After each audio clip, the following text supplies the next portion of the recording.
We have अभी hello Chauhan. Hello hello hello. हाँ, और अभी जॉब ढूंढ रहा है, प्रोडक्ट एनालिस्ट की इंटरव्यू दे रहा है, रिसेंटली जोमेटो का इंटरव्यू दिया है।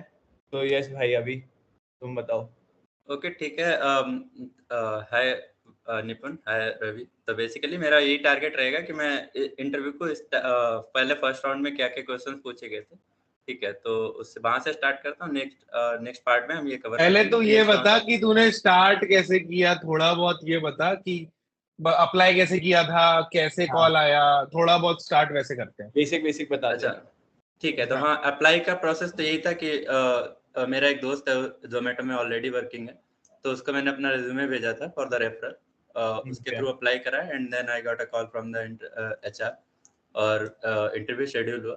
मतलब इस बीच में प्रोसेस भाई कुछ 1.5 वीक का लगा होगा आई गेस, ठीक है। एंड देन जब इंटरव्यू शेड्यूल हुआ तो इंटरव्यू का नॉर्मल आई मीन अभी मैंने काफी सारे इंटरव्यूज दिए हैं जिसमें मैं ये बोलूंगा कि हाँ, जोमेटो राउंड 1 बॉस पूरा का पूरा ऐसे एक प्रॉपर स्ट्रक्चर्ड वे में जनरल प्रोडक्ट एनालिस्ट इंटरव्यूज मैंने देखा है कि ऐसे इस टाइप से राउंड 1 रहता है कि आपकी टेक्निकल नॉलेज देखते हैं। टेक्निकल नॉलेज में बेसिकली आपका एसक्यूएल या पाइथन जो भी कंपनी की रिक्वायरमेंट होगी, तो यहाँ पे एसक्यूएल उनकी प्राइमरी रिक्वायरमेंट थी। एसक्यूएल के क्वेश्चंस पूछे थे 2 से 3 जो जनरली आई थिंक सब में ही रहता है। जिसे जो इंटरव्यू ले रहा था उसकी प्रोफाइल क्या थी, कितनी देर का ये इंटरव्यू चला अप्रोक्सीमेटली? जो इंटरव्यू बंदा ले रहा था वो सीनियर एनालिस्ट था, आई गेस सीनियर एनालिस्ट था। उसको 3.5 ईयर का आई गेस एक्सपीरियंस था, 3 और 4 इयर्स का एक्सपीरियंस था। 4 इयर्स का आई गेस एक्सपीरियंस था, मेरे को एग्जैक्टली याद नहीं। इट्स आई मस्ट अज्यूम जहां तक मेरे को याद है, ठीक है। तो बेसिक जनरल इंटरव्यू स्टार्ट होता है इंट्रोडक्शन से। तो इंट्रोडक्शन में लाइक व्हाट आई से कि मेरा इंट्रोडक्शन पार्ट को मैं 2 पार्ट में करता हूँ बेसिकली। इंट्रोडक्शन में बेसिकली फर्स्ट थिंग जो मैं समझता हूँ कि इंटरव्यूअर आपसे क्या एक्सपेक्ट करता है। इंटरव्यूअर आपसे एक्सपेक्ट करता है कि फर्स्ट थिंग कि आपका ओवरव्यू, बेसिकली जर्नी, आपने कौन कौन सी कंपनीज में काम किया है और आपकी प्रोफाइल क्या रही थी और आपके मेजर प्रोजेक्ट्स जो आपने अभी तक काम किए। क्योंकि अगर मान लो आज अभी मैं early stage of my career हूँ जहाँ पे मैंने सिर्फ मेरे पास 3 इयर्स का एक्सपीरियंस है, लेस देन 3 इयर्स थोड़ा सा। अगर हम थोड़ा डाउन द लाइन जाएंगे तो ये बढ़ता जाएगा। तो बेसिकली इंटरव्यू आपसे आपका मेजर वर्क जानना चाहता है, तो जो मेरी अंडरस्टैंडिंग है, maybe I am wrong, ठीक है, but this is how answer तूने कैसे दिया था। तो द वे आई आंसर कि जो भी इंटरव्यूअर है, let's suppose Nipun is my interviewer. So hi Nipun, this is Ravi Chauhan. I am graduated from BITS Pilani Goa campus in computer science. I graduated in 2021.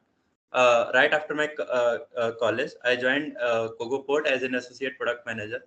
I worked there for 1.5 years, and after that, I joined Cosmofeed as an product analyst. And recently this year in January, I joined Simple as an product analyst, and I could work there for 4.5 months, and then the organizational layoff happened, and because of that I am looking for the opportunities. So how I proceed after this line, like this is the point where I have told the interviewer that what I have done as the job profiles in the different organizations. So after that I asked the interviewer if they have any question, like just because I asked this question because 3 साल में I have changed 3 companies. I mean there were reasons. So I'm expecting that interviewer will also look into this, and then he'll ask me at least 1 or 2 questions instead of going forward and let him ask this question. So I just ask him so that we are aligned at each and every point of the interview. So I ask him like, if you have any question, you can ask me, or I would like to explain the work or major projects I have done in my previous organizations. So do you have any question? So generally, in my case, it depends on person to person. In my case, generally people ask you in 3 years, why have you worked in like left 3 organizations? So in my defense and my reasons, I what I say is like in Kogoport, I was working as an internal associate product manager, and my products were used by the internal stakeholders, basically, which are the employees of the organization. So basically the users were very less. After working 1.5 years, I felt like my learnings were limited, getting limited to the internal stakeholders. There was no structured way of understanding the product in CocoaPod, because like once the product is released, the stakeholders or the users used to एक बार बताएगा कि कोकोपोर्ट में exactly किस type के tools पे काम करते थे तुम लोग, या फिर तू क्या बनाता था, इन द सेंस कि जो तू इंटरनल टूल्स बात कर रहा है, किस टाइप के टूल्स होते थे, एक बार ब्रीफली एक्सप्लेन करेगा? Yes sure. मैं ये क्वेश्चन जनरली क्या होता है जब मैं अपना एक्सपीरियंस स्टार्ट करता हूँ, एक्सपीरियंस वर्क एक्सपीरियंस बताना स्टार्ट करता हूँ, तब राइज होता है। अभी क्या है कि अभी यहाँ पे इंटरव्यू में से ये जानना चाहते हैं कि बेसिकली मैंने अपने इतने स्विचेस क्यों किए, कि लाइक मेरा थॉट प्रोसेस मैंने किस तरीके से सोचा, इतने स्विचेस के क्या रीजंस थे। तो वहाँ पे यही था कि मतलब बेसिकली मेरा main purpose behind living cocopod was. एक सेकंड बट Yes. तेरे को नहीं लगता कि ये क्वेश्चन तू लास्ट में पूछेगा और इसको लास्ट तक के लिए वेट करेगा तो बेटर है? यहाँ पे तो बंदा ये नहीं होगा कि पहले एक सॉर्ट ऑफ चॉइस मेक कर लेगा कि यार मुझे इसके आंसर पसंद नहीं आए ये वाले। अच्छा, इंटरव्यू में तुझसे स्टार्टिंग में ये चीज पूछ ली, लेके मतलब right about right after tell me about a bit about yourself के बाद ये वाला क्वेश्चन राइज हो गया, क्योंकि इसी ने पूछ लिया ना कि क्वेश्चंस क्या हैं तुम्हारे। मैंने एक्चुअली यहाँ पे जैसे मैं ओवरव्यू देने के बाद मैं पूछ लेता हूँ, जस्ट बिकॉज ऐसा हुआ है कि पहले स्टार्टिंग में इस तरीके से नहीं करता था। स्टार्टिंग में मैं क्या करता था कि पहले अपना जॉब ओवरव्यू बताता था, उसके बाद अपने रिसेंट बेसिकली लास्ट ऑर्गेनाइजेशन मैंने जो काम किया है उसको एक्सप्लेन करने का ट्राई करता था। बट जनरली क्या होता था कि बीच में ही इंटरव्यू मेरे को इंटरप्ट करके पूछता था कि अभी before we going on the work experience, I would like to know why you have switched so many companies in like last 3 years. So instead of, तो I mean maybe this is a wrong approach. Prepare कर रखा था पहले से ही, I mean मतलब prepared इतना ज्यादा मैं पहले इंटरव्यू में प्रिपेयर्ड नहीं था, लेकिन नेक्स्ट इंटरव्यू से मैं प्रिपेयर्ड था इस बात को लेके कि हाँ लाइक अगर मैं कुछ भी बोल रहा हूँ तो मेरे choice of words at least same रहे, सो दैट कैसा है ना कि लेट्स सपोज कि after first round I am selected for the next round, तो जो भी नेक्स्ट बंदा आएगा कि my words are the similar, my whatever I am saying, कि हाँ जब वो आपस में बात करें तो नहीं ये होना चाहिए कि हाँ ये बंदे ने इसको कुछ और नहीं बोला था, इसको कुछ और नहीं बोला था, लाइक सो दैट कि हाँ उसे कि जो भी मैंने बोला मेरे अपने प्रॉपर रीजंस थे, ठीक है। तो इसलिए तो मतलब वही है कि इस यहाँ पे इस पार्ट में बेसिकली मैं अपने रीजंस एक्सप्लेन करता हूँ and then jump to the next part जहाँ पे मैं अपना वर्क एक्सपीरियंस एक्सप्लेन करता हूँ। वर्क एक्सपीरियंस में क्या है कि आप दो तरीके से एक्सप्लेन कर सकते हैं कि अगर मान लो आपने 3 to 4 ऑर्गेनाइजेशंस के लिए काम किया है 3-4 इयर्स में, जो मतलब मेरी अंडरस्टैंडिंग है उसमें ये कि आप अपने मेजर प्रोजेक्ट्स उठा लो, वो बता दो। अगर आपके पिछले ऑर्गेनाइजेशन ले सपोज कि बहुत सारे रीजंस हो सकते हैं कि आपको मैनेजर ही आपको काम अच्छा नहीं दे रहा था, या आपने एक्चुअल काम नहीं किया, या आपने ऐसा सीन हुआ कि जहाँ पे बहुत लाइक ऐसे वैल्यूएबल किसी भी प्रोजेक्ट पे आपने काम नहीं किया ultimately for any reason, external your side और अदर साइड। तो उस केस में क्या है कि आपने जहाँ पे भी जिस कभी ना कभी तो आपने अपनी जर्नी में मेजॉरिटी ऐसे एक काम किया होगा जिसके लिए आपको प्राउड फील होता होगा, या फिर ऐसा लगता होगा कि हाँ this was a valuable work, तो उसको उठा लो। जैसे कि मैं ट्राई करता हूँ कि अपने रिसेंट ऑर्गेनाइजेशन का स्टार्ट करूँ, क्योंकि मतलब I was the most dedicated here, even though I could work for 4.5 months, but I have done enough for in this time period of time. तो मैं इसे explain करता हूँ।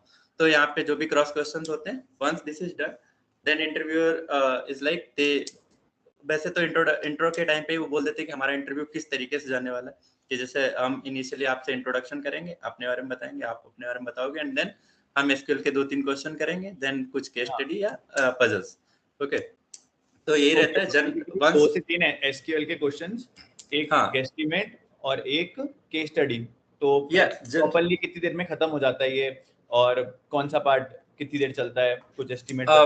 अब देखो ऐसा है कि जनरल अगर मैं टर्म्स नंबर्स वाइज बात करूं तो जनरली हर एक इंटरव्यू में फर्स्ट राउंड में 2 से 3 एसक्यूएल क्वेश्चंस होते हैं। डिपेंड करता है कि टाइम किस तरीके से जा रहा है। इंटरव्यूअर अपने हिसाब से सोचता है कि कभी-कभी वो 2 सोच के 3 सोच के आता है, 2 ही पूछता है, क्योंकि पिछले दो क्वेश्चंस में ही थोड़ा एक्स्ट्रा टाइम चला गया।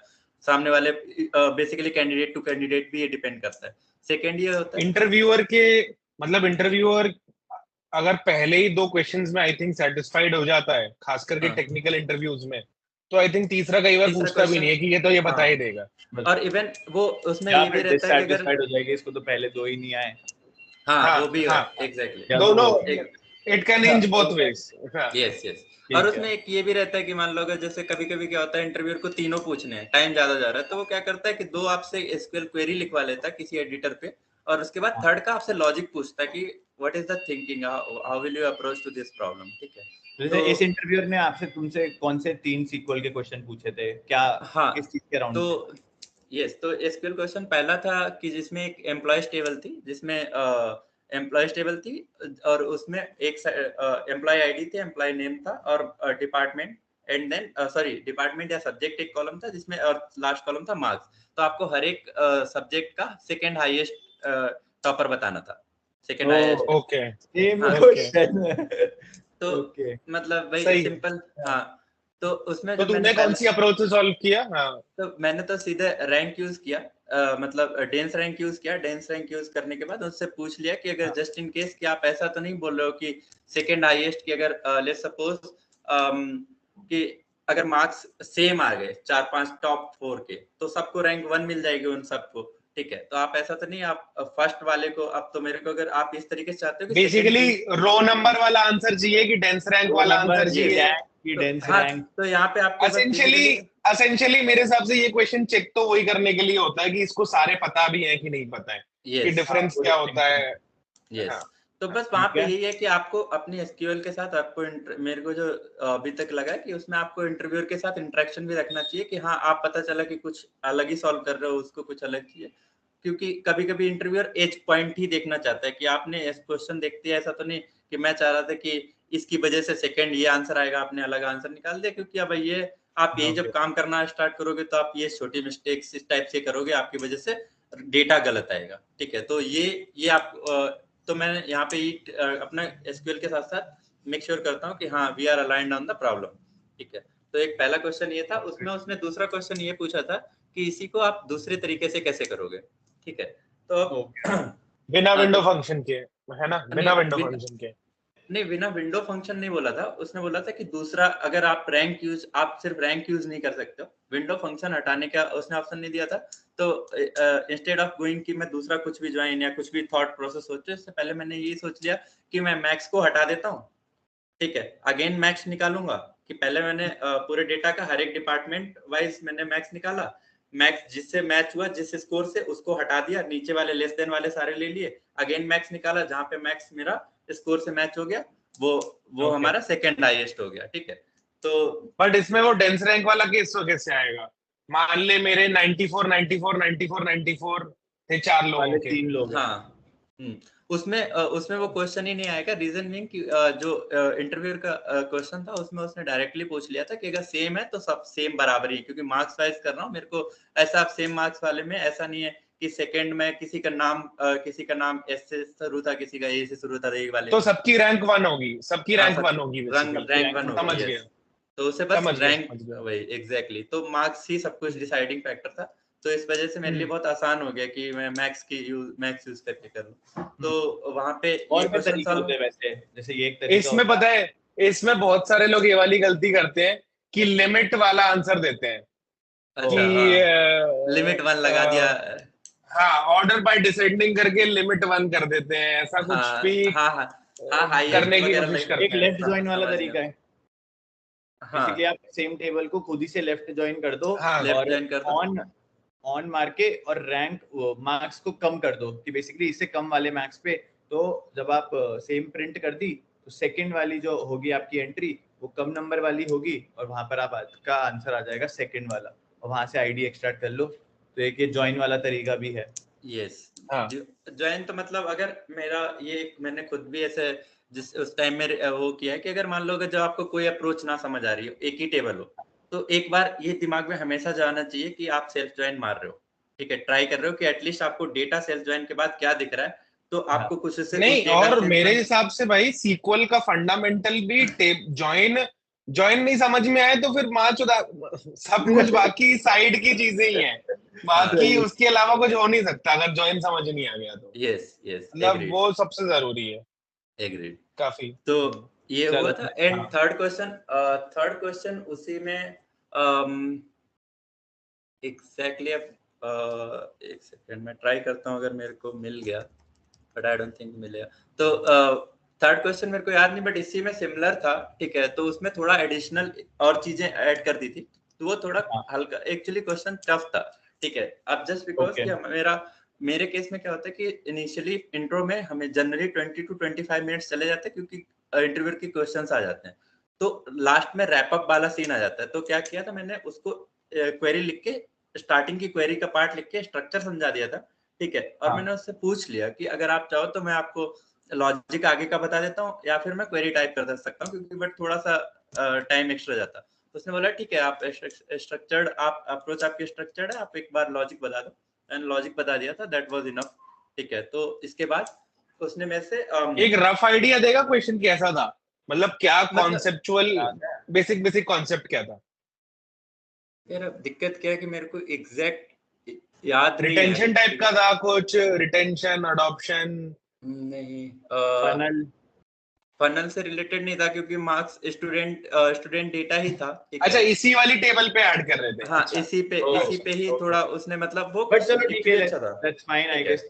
आगे बढ़ते हैं, गेस्टिमेट पे आते हैं। गेस्टिमेट या पजल? नहीं, फिर इसके पहले अब उसने एक पजल पूछा था, ठीक है। हाँ। तो पजल में था कि एक 4 मिनट्स आवर ग्लास है, एक 7 मिनट्स आवर ग्लास है, सॉरी 7 मिनट्स आवर ग्लास है, आपको 9 मिनट्स मेजर करना है। तो 4 और 7? हाँ, तो इसमें तो आपके, हाँ, तो ये तो जनरल पजलिंग का आपको कोई फिक्स पर्टिकुलर अप्रोच होता नहीं है कि आप ऐसे ही सॉल्व करो। ये तो आपका जनरल लॉजिकल थिंकिंग है। अगर आपने पजल सॉल्व नहीं किए, अगर किसी भी जो भी इंसान से देख रहा है, मैं अगर सजेस्ट करना चाहूंगा तो आप जीएफजी से कुछ पजल्स कर लो, ठीक है, सो दैट कि आपको आइडिया रहेगा कि पजल्स किस टाइप से होते हैं, एक अप्रोच क्या रहती है, ठीक है। तो जनरल वही, और भाई मतलब 100 फनल, 100 पजल है, सारे ही कर लेने चाहिए एक पजल। बार। मैं बताऊं, 5 है, घुमा फिरा के वही पूछी जाती है। हाँ, 25 घोड़े, रेड बॉल ग्रीन बॉल, रोप वाला और ये हार ग्लास वाला दोनों सिमिलर ही है। हाँ, कि बेसिकली हाँ, आपके पास 2 रोप है, उनसे मेजर करना है, या फिर आपको बकेट्स दे दी जाती है, उनसे पानी मेजर करना है, टाइमर दिया जाता है, वो मेजर करना है। आई गेस ऑलरेडी इतने सारे गूगल पे बकेट और आर ग्लास वाले सेम ही हो जाते हैं, कि जिसमें आपको मतलब आपकी एनालिटिकल थिंकिंग थोड़ा देखते हैं, और एक क्रिटिकल थिंकिंग वाले वो हो जाते हैं जिसमें कहते हैं कि एक ब्रिज है, ब्रिज वाले क्वेश्चन हो जाते हैं जिसमें कि ब्रिज है, एक ही बंदा जा सकता है, टॉर्च या कोई लिमिटेशन लगा देंगे और उसके बाद आप कितने मिनिमम अटेम्प्ट्स में उसे क्लियर कर सकते हो। तो एक उस टाइप के क्वेश्चन, ये वाला आंसर तुमने कर दिया था। हाँ, ये हो गया था। And then last question was Zomato का रेवेन्यू। अगर मेरे, आई थिंक मेरे पास वो लास्ट क्वेश्चन प्रॉपर्ली लिखा ही होगा, तो मैं उसी पे डिस्कस कर लेता हूँ। अच्छा, गेस्टिमेट क्या था? जोमेटो का रेवेन्यू गेस करो दिन का। नहीं, थोड़ा सा डिफरेंट था। Just 1 second. हाँ, EOB, यस। तो ये था क्वेश्चन कि आपका जोमेटो है, जोमेटो पे EOB ड्रॉप हो गया है, एवरेज ऑर्डर वैल्यू बेसिकली। तो अब आपको रीजंस पता करने कि मतलब RCA करना है कि ये रीजंस मतलब क्यों ड्रॉप हुआ। तो जनरल, अब इसका RCA का मतलब, जो मैं एक जेनरिक जो अप्रोच रहती है कि basically all touch all the sides. पहले फर्स्ट थिंग इज कि clear the problem with the interviewer, कि आपको, हाँ, कि जो आप सॉल्व करने जा रहे हो भाई उसने पूछा।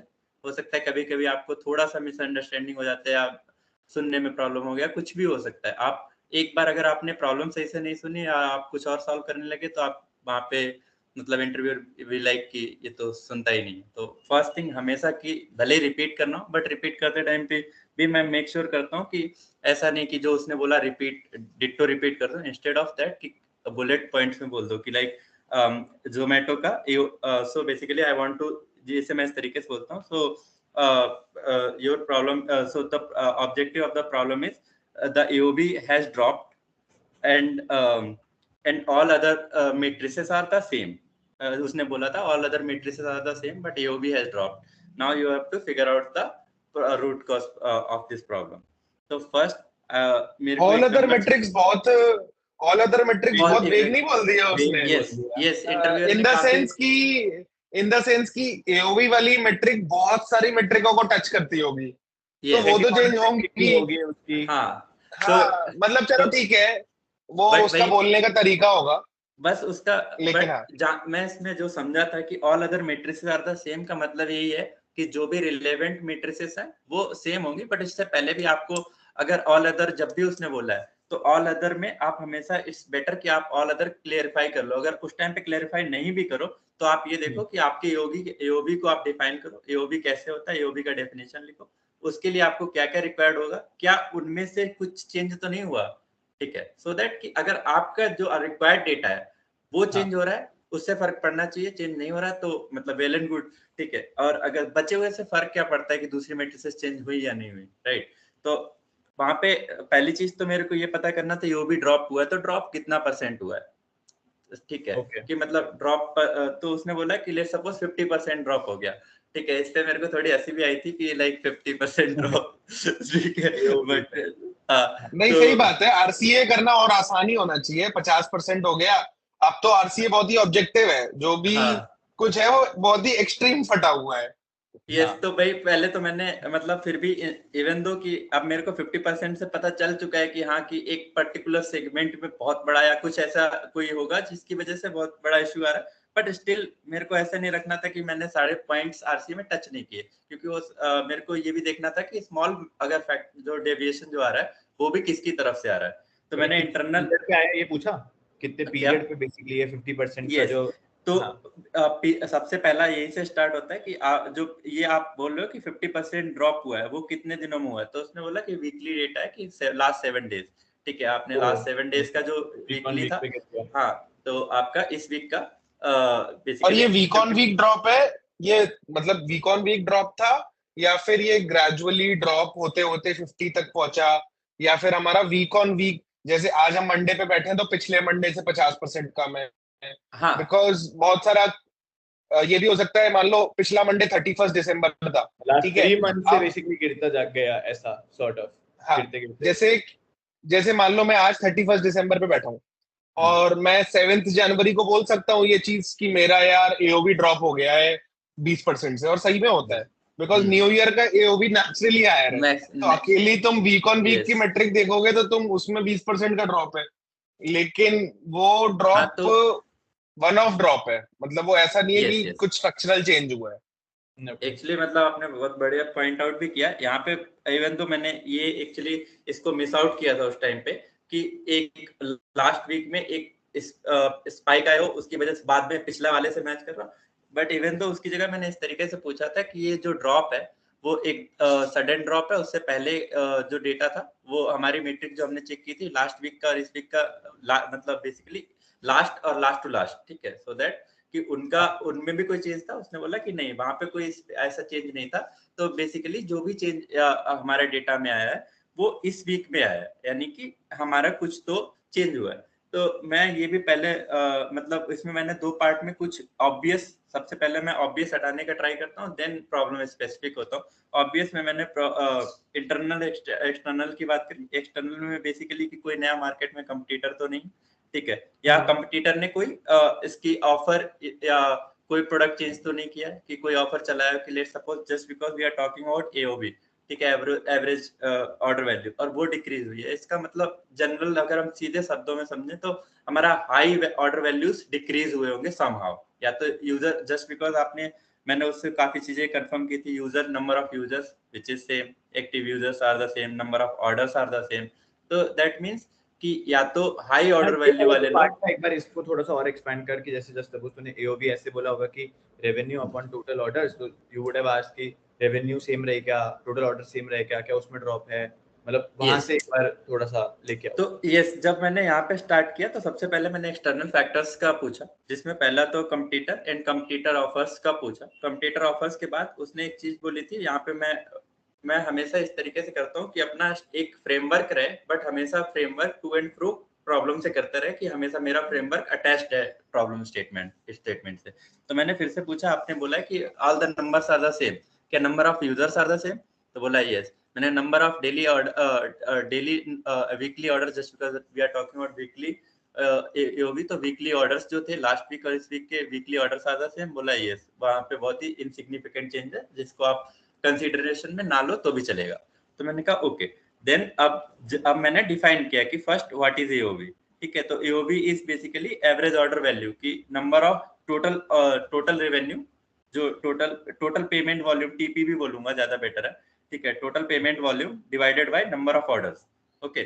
तो number of orders are the same, तो जो चेंज हुआ होगा इस ईओबी में तो अपर वैल्यू ओनली, तो टोटल पेमेंट वॉल्यूम चेंज हुआ। अब टोटल पेमेंट वॉल्यूम अगर हम बात करें तो टोटल पेमेंट वॉल्यूम किस तरीके से चेंज हो सकता है कि पर ऑर्डर किसी भी तरीके से चेंज हो रहा है, हर एक ऑर्डर में ही वो आ गई या किसी एक सेगमेंट में आ गई हाई वाले में, ठीक है।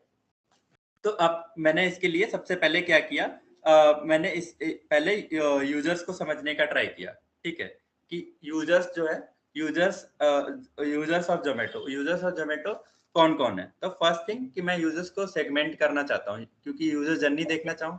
पहले तो मैं ये देखूंगा कि डेटा वाइज, ठीक है, then I go on the funnel wise, कि फर्स्ट कि लाइक ऐसा कि मैं देखूंगा यूजर्स कौन कौन है, यूजर्स को सेगमेंट कर लिया, उन डिफरेंट टाइप की यूजर जर्नी देखूंगा, ठीक है, कि फनल में किस यूजर्स का जो सेगमेंट बोल रहा है ये कैसे करने की सोच रहे हैं। यस, तो फर्स्ट थिंग कि जो मेरा यूजर्स का सेगमेंटेशन था कि यूजर्स जोमेटो के कौन से यूजर्स हैं, ठीक है। एक तो कॉमन पीपल हो गए, एवरीबॉडी जहां पे भी जोमेटो सर्विस प्रोवाइड करता है they are the users of Zomato, ठीक है।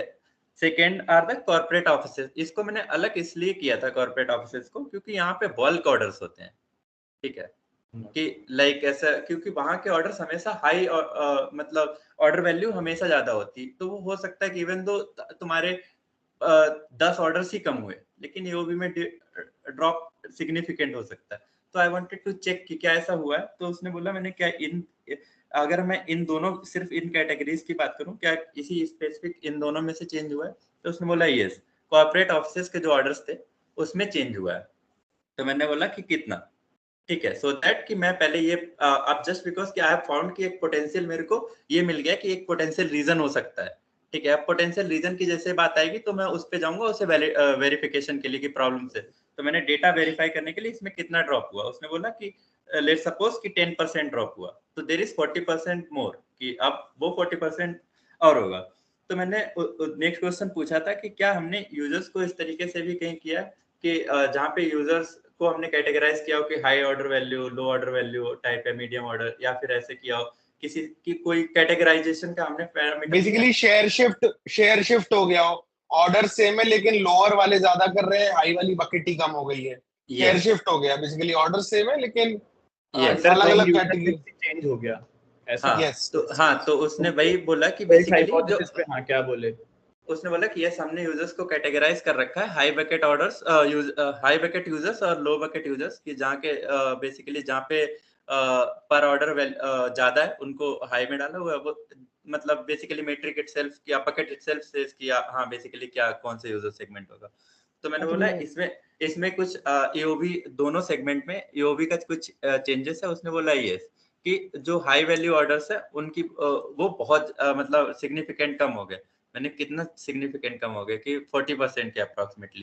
क्या मैंने नेक्स्ट क्वेश्चन पूछा कि क्या आपने इसको ये आपने जो इसकी वजह से जो ड्रॉप आया क्या आपने वेरीफाई किया कि आपके प्रॉब्लम स्टेटमेंट में बेसिकली जो हमारा ईओबी में ड्रॉप आया क्या इन्हीं की वजह से आया या हम फर्दर आरसीए करें।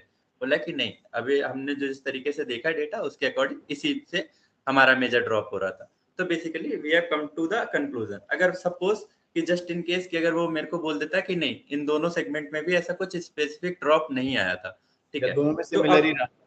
हाँ, तो अब क्या होता है कि अब यहाँ पे प्रॉब्लम थोड़ा टफ हो जाता है। रीजन क्यों? क्योंकि अब क्या है कि मैं जिस भी प्रॉब्लम पे देख रहा हूँ, जैसे यहाँ पे मेरा मेजर क्या था, ईओबी था। ईओबी में मेरे को पता था कि total payment volume divided by number of orders. अब मेरे को पेमेंट वॉल्यूम देखना है। पेमेंट वॉल्यूम अगर हाई वैल्यू वाले यूजर्स भी नहीं मतलब वो भी सेम है, ठीक है, और नंबर ऑफ यूजर्स भी सेम है, ऑर्डर्स भी सेम है, तो एक्चुअली क्या है, ठीक है। अब जस्ट बिकॉज फिर मतलब ये हो पाना बहुत टफ है। रीजन ही मतलब अगर आप देखोगे रीजंस नहीं है, ठीक है, लेकिन फिर भी अगर हम जाएंगे खत्म हो गया कि बेसिकली हाई ऑर्डर वैल्यू वाला कम हुआ। इसके आगे उसने कंटिन्यू करा कि व्हाई हाई वैल्यू वालों का कम क्यों कम हो गया। हाँ, इसके आगे गए नहीं उसके आगे नहीं गए थे, उसे बेसिकली रूट कॉज जानना था, ठीक है। अब हाई वैल्यू वाले ऑर्डर्स कम क्यों हुए उसके हमें यूजर टाइप समझना पड़ेगा उसके लिए, ठीक है, यूजर रिक्वायरमेंट समझनी पड़ेगी। तो भाई एक आप आरसीए या किसी भी केस स्टडी करते टाइम मतलब यही होता है कि आप हमेशा आपका गोल हमेशा फिक्स्ड होना चाहिए, सो दैट कि आप जब भी कुछ भी कर रहे हो तो आपका every approach is leading you to that goal particular. तो आप मतलब डिबेट अगर हो गया भी तो इंटरव्यूअर आपके लिए इसीलिए केस स्टडी का डिस्कशन होता है, इट्स नॉट अ सोल्यूशन। इसीलिए कि जब भी अगर हो सकता है कोई भी इंसान ऑफ ट्रैक जा सकता है, हो सकता है कभी मेरे को कुछ चीज समझ ही नहीं आ रही है, तो दिस वाज द प्रॉब्लम। और यहाँ पे इंटरव्यू खत्म हो गया था। नहीं मतलब थोड़ा सा टाइम का भी कंस्ट्रेंट रहता है। मान ले इसका केस स्टडी 20 मिनट का था, अब ये पूरा का पूरा केस राउंड ही होता तो इस पे बहुत आगे और भी जाते कि मान लो हाई वैल्यू यूजर का कम हो गया तो क्यों कम हो गया, तो फिर वो एक अलग बात है कि हाँ yes yes agree totally agree. तो like breaking down the interview, basically introduction, 2 to 3 SQL questions, एक puzzle and then 1 case study. ये और ये चला होगा approximately I'm guessing 45 minutes 1 hour। ये टोटल 1 hour ही था, 1 hour 5 minutes के अराउंड ही था, ठीक है, जिसमें मतलब ये है कि मेरे 20 minutes इंट्रोडक्शन चला गया था, 45 minutes अप्रोक्सीमेटली। और क्लोजिंग क्वेश्चंस पूछे फिर इंटरव्यूअर ने कुछ? फिर इसके बाद इंटरव्यूअर को क्लोजिंग क्वेश्चन पूछा कि like do you have any question for me. अब इसको मेरे को प्रिपेयर करना, मैं आज तक इसको प्रिपेयर नहीं कर पा रहा हूँ, I am honestly very bad. तो जनरली मेरे 2 क्वेश्चंस रहते हैं कि फर्स्ट कि लाइक जो भी कंपनी है, इस कंपनी के बारे में मेरा ये रहता है कि मैं जो भी सुना है दोस्तों के थ्रू सुना है या ऐसा खुद personal experience, like as an environment क्या है, आप अगर मेरे को बताना चाहो कि ऑर्गेनाइजेशन कंपनी में किस तरीके से इन्वायरमेंट है, किस तरीके से वर्क डिस्ट्रीब्यूशन होता है, किस तरीके से वर्क लाइफ बैलेंस, तो बेसिकली कि लाइक हाउ विल मेरी लाइफ कंपनी में कैसी होगी, सो दैट कि यहाँ पे मैं ये ट्राई करता हूँ कि हाँ कि I am interested in joining your organisation, I am looking forward to it. So that personally मैं सजेस्ट करूंगा कि तू अगली बार ना कोई भी इंटरव्यू दे तो उससे ये तो पूछिए कि आप चलो प्रोडक्ट एनालिस्ट हो, आप 3 साल से प्रोडक्ट एनालिस्ट हो कंपनी में, आप कौन से प्रॉब्लम पे काम करते हो, ठीक है। फिर अगर मान ले वो बोलते हैं कि यार मैं न्यू यूजर ग्रोथ पे काम कर रहा हूँ, तो सॉर्ट ऑफ वो पूछ लिया कि यार आप लोग, अच्छा आपकी सबसे प्रेसिंग प्रॉब्लम कौन सी है, आप लोग कौन सा सबसे ज्यादा रिसोर्सेज स्पेंड करते हो कौन सी प्रॉब्लम सॉल्व करने के लिए। तो बेसिकली उसमें क्या है ना, सामने वाला बंदा भी थोड़ा वैलिडेटेड फील करता है कि चलो इसने यार अच्छा क्वेश्चन पूछा है, ये इसका मेरे को एक कॉर्पोरेट आंसर देने की जरूरत नहीं है, मैं एक जेन्युइन आंसर दे सकता हूँ। बाकी मेरे को लगता है तो ये सारे क्वेश्चंस पूछेगा ना, वर्क लाइफ कैसा है, तो उस टाइम वो भी एक ऑर्गेनाइजेशनल उसमें फंसा हुआ है, वो ज्यादा उसके पास स्पेस नहीं है, उसको एक पाथ का ही आंसर देना पड़ेगा। अगर तू पहली वाली चीज पूछता है तो मेरे हिसाब से मैं 5 मिनट मन से बताऊंगा कि अच्छा मैं ये करता हूँ, हम लोग मोस्ट ये प्रॉब्लम सॉल्व कर रहे हैं। पर्सनली मैं चाहूंगा कि मेरे से सामने वाले लोग ये पूछे कि मैं किस प्रॉब्लम पे काम कर रहा हूँ। एक्चुअली मतलब इंटरेस्टिंग है, तो इन जनरल मुझे हेल्प करती है कि जानने में कि ये कंपनी खुद कितनी एनालिटिकली स्ट्रांग है, कि okay what are the tools that you guys are using और कितना हेवीली यूजिंग, तो पता है वो अपने आप बता देता है कि आपका internal data actually I will write both of these questions so that तो इससे भी तुम्हें अच्छा आइडिया लगेगा कि ये कंपनी खुद कितनी डेटा हेवी है, क्योंकि अगर वो डेटा हेवी बेसिकली अपने इंटरनल रिसोर्सेज पे अच्छा मॉडल्स कैसा है, मॉडल्स बनाते हो कि नहीं बनाते हो, और आप लोग वो भी पता चल जाएगा इंटरव्यूअर को कि ओ इसको इन सब चीजों का आइडिया है, तो he also knows this shit.